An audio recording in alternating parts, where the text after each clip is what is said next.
Hey guys, today I'm here to wrap up all of the things that I read in September, and I want to apologize that this is a little bit late. For whatever reason, I just haven't been in the mood to film this week. I've been doing a lot of reading and a lot of working, so every time I sat down to film this, I just decided to push it out later.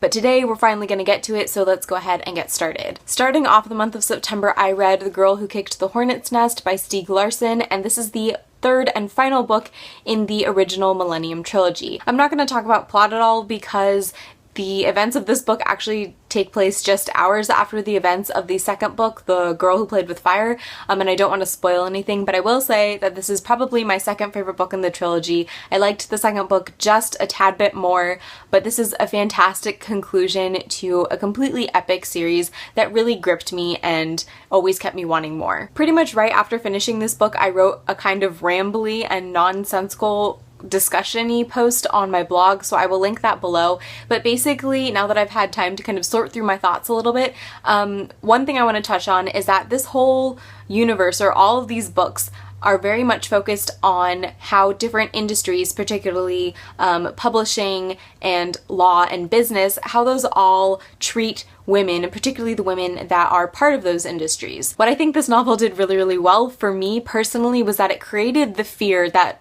Larsson was going to end up writing the kind of novel that he was criticizing, the kind of novel that would embrace the kind of woman needs to be saved, woman as victim culture that he discusses in all of these novels. For the majority of the novel, I was really afraid that the investigative reporter Mikael Blomkvist was actually going to be the one to save the day, to save Salander, and that really bothered me because Salander was always such a strong, kick-ass female character. However, my fears were completely unfounded because this isn't really a spoiler, because if you know Salander's character at all, you should have seen this coming. I should have seen this coming.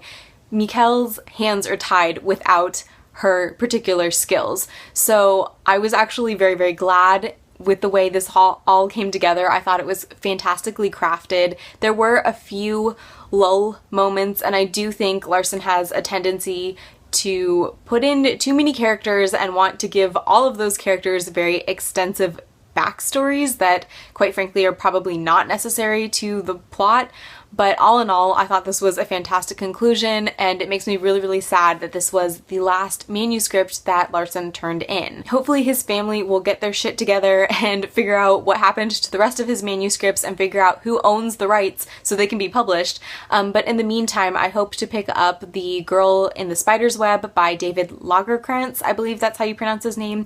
He's the journalist that decided to pick up Larsson's mantle and carry on writing Salander novels, so I'm very interested to see how that one interprets Larsson's universe. Oh, and if it's not already obvious, I gave The Girl Who Kicked the Hornet's Nest 5 stars. Next, in the month of September, I read A Necessary End by Holly Brown, and I talked about this in my recent book haul and read the blurb, and some of you guys seemed really interested in this. This is a psychological thriller centering around a middle-aged couple named Adrian and Gabe who have found out that they can't have their own children and really are trying to adopt from a birth mother. They end up meeting a 19-year-old birth mother named Leah who is convinced that Gabe and Adrian are the right couple to raise her child. However, Leah has a few strange conditions, starting off with the fact that she wants to live with them through the end of her pregnancy and then for 1 year after, free of charge. This is obviously a very abnormal adoption situation, which is compounded by the fact that 1, Gabe doesn't really seem to be interested in being a father, and 2, Adrian is pretty much batshit crazy, and by that I mean she's obsessed with having a baby, so much so that she has pretty much staked her whole existence, or the point of her whole existence, on obtaining this child. When it comes down to it, this book is basically about a bunch of unstable sort of adults who really, really want a baby, but totally should not be trusted with one. Holly Brown is actually a practicing marriage and family therapist, and I was very impressed by her ability to translate her practical knowledge into characters that are amazingly real. To me, that was the most creepy part of this book, is that all of the mental health issues going on here were basically like blown up and exaggerated versions of people I've known in my own life. Unfortunately, I only gave this novel 3.5 stars because the ending was so